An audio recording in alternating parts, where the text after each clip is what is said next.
So we've been looking at introductory drug prices for, well, we've tracked it back to 1965, the beginning of the Medicare program.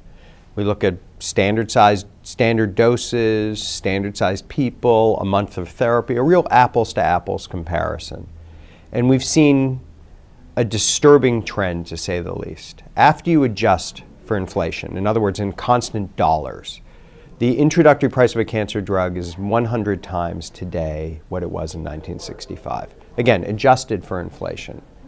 You could look at that and say, fine, that makes sense. There's been a 100-fold increase in benefit too. But we actually looked, and that's not what we see at all. What we see is what economists would call diminishing returns.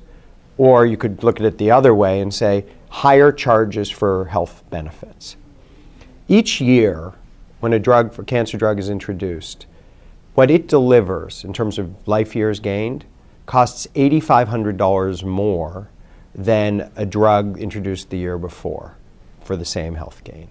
In other words, we used to pay about $50,000, again in today's dollars, for drugs introduced in the 90s that gave a year of life, and now we pay 5 times that, about $250,000 for a year of life on average. In other words, and it's the only sector I can think of where new consumer products are becoming more expensive and incrementally less efficient. We pay more and more for each unit of health gain.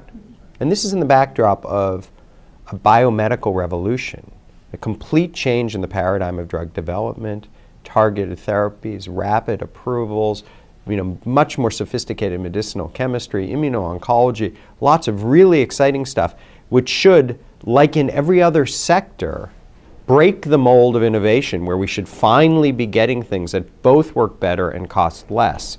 And instead, we're saying we have to pay more dollars for each health gain today than we ever have.